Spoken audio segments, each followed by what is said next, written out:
आणि दिलेल्या नावागणिक पेपर टाकायचे. हा? आता सकाळवाल्याला लोकमत आणि लोकमतवाल्याला तरुण भारत असं नको व्हायला. आता 2-3 दिवस असेल मी तुझ्या बरोबर, पण नंतर तुलाच टाकायला लागेल काय. आता आज उठलोच नाही, आज कामच आहे, असं नको व्हायला. नाही नाही, असं नाही होणार. आजच उशीर झाला, पण उद्यापासून येईन 4:30ला. हा, आणि सगळ्यात महत्वाचं, खडा करायचा नाही.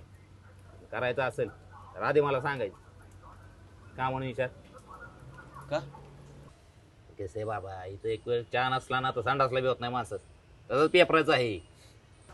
2-4 बातम्या वाचल्याशिवाय प्रेशरच येत नाही. आता ही गोष्ट वेगळी आहे. हे देशात काय बी झालं ना तरी त्याचं प्रेशर अजिबात घेत नाही. वाचून शांत. आजकाल डोक्यातल्या ज्ञानाला कमी आणि घरात वापरायला जास्त मागवतात पेपर. विकताय पेपर, पण गोष्टी देशाच्या करताय की. अरे विकतो पेपर, पण वाचायला टाइम कुठे. काय काय बातम्याचा आनंद होतो, काय काय बातम्याचं वाईट सुद्धा वाटतं काय गोष्टी माहित नसलेल्याच बारे.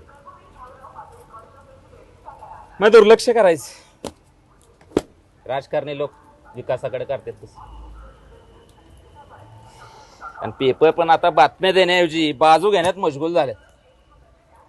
माणसांना आधी वाटायचं एक वेळ टीव्हीवरच्या बातम्या खोट्या, पण पेपरच छापून आलेलं खरं आहे. त्याचं काय हे बी नाही राहिलं आता.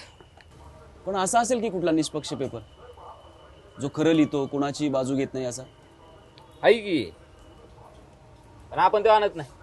का? एवढं सगळ्यात कमी खप पण येत नाही त्याला. तिथे इकडे